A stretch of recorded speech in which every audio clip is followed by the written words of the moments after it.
Hey, what's up guys? How yous all doing? So, the Dark Split Sword, the Dark Split Sword, a weapon with the unique ability to change between heavy blade and dual sword depending on which stance mod you have equipped. A weapon that looks kind of like the Dark Dagger and the Dark Sword have been glued together, but yet don't need either of those weapons to build. Instead, you will need a dual scanner because logic, I guess.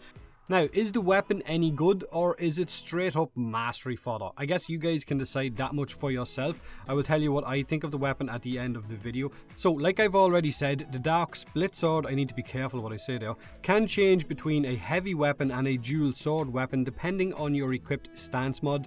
Now, you need to choose this before a mission. You can change stances while in a mission, which might have been more fun if it had have had its own stance that allowed you to go from a heavy weapon to a dual weapon, but I guess it is what it is. Now, while using this weapon as a heavy blade, it will deal 80 base radiation damage, has a 10% crit chance and a 20% status chance.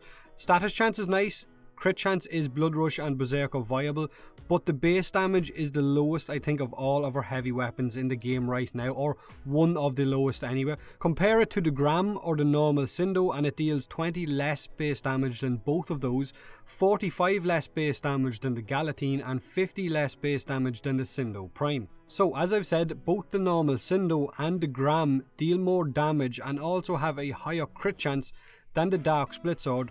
Both of those weapons also are lower mastery at mastery rank 2, whereas the Dark Split Sword is a mastery rank 5 weapon. So you guys can see it's pretty clear that as a heavy weapon you would probably be better off picking up your Cooper by the leg, swinging it round and round as it howled, and use it to bash your enemies' heads in instead of using the Dark Split Sword. Good doggy.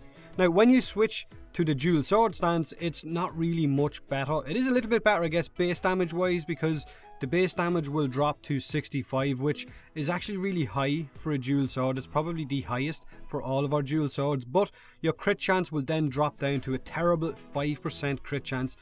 Status chance also drops down to 15%, which really makes the weapon's damage fall off really early on in endless missions, so you won't expect to take this up against high level enemies and kill them really quickly, because it's just not going to happen. Like I said at the start of the video, is the weapon worth using or is it straight up mastery fodder? I mean, the Dark Split Sword is a mastery rank 5 weapon and is worse than weapons that are a lower mastery rank in the Gram and the normal Sindo. They're probably cheaper to build as well.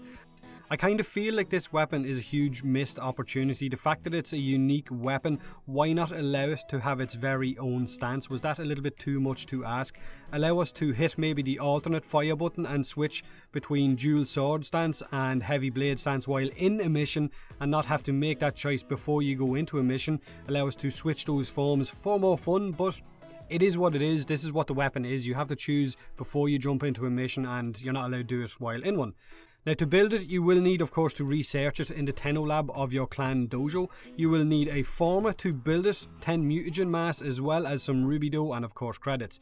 Now, honestly, this thing isn't really worth the former, I think, in the first place to build it. Never mind putting more former on it to actually get a higher mod capacity. The weapon itself is just really, really bad. It's pure mastery fodder in my eyes. It's not fun for me in any way whatsoever. It does look cool, but like I said, I feel like it's a huge missed opportunity. But you guys can let me know in the comment section below what you think of this weapon. Maybe you absolutely love it. Then if you do, more power to you. Hit that like button if you enjoyed the video. Don't if you don't. Subscribe for more Warframe, and as always, thanks very much for watching.